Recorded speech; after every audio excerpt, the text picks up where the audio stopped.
Once, a man named Ramesh lived in a jungle. He was very poor and lived alone in a small hut in the jungle. He had no money and no friends. Every day he would cut wood from the jungle and sell it in the city. One day, while cutting wood, he saw a stranger. The stranger gave him a magical stone and said, "This will change your life." Ramesh took the stone home and kept it. That night, the stone began to glow, and a fairy appeared. The fairy said, "I will grant you one wish."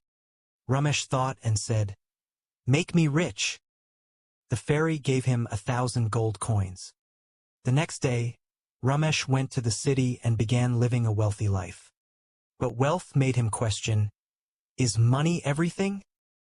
One day, he saw a hungry child begging for food. He gave the child money, but the child was not happy. Ramesh realized that happiness cannot be bought with money. He called the fairy again and said, "I want true friends." The fairy smiled and gave him a drum, saying, "Whenever you play it, people will come to you." Ramesh played the drum, and people started visiting his home. But they only came for his money. One day, he saw an old woman crying, wanting to buy medicine for her son. Ramesh gave her money, but the woman said, "I don't need money, I need love." And Ramesh thought, true happiness lies in giving. He made his third wish, "Give me the power to help everyone." The fairy gave him a magical hand that could cure any illness. Now, Ramesh began treating people every day.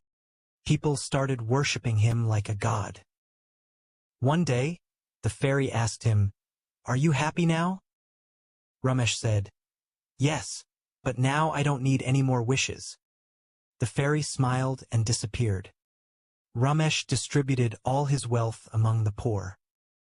He built a small school and started teaching children.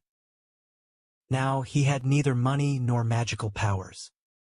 But his heart was full of joy. People began calling him the Saint of the Jungle.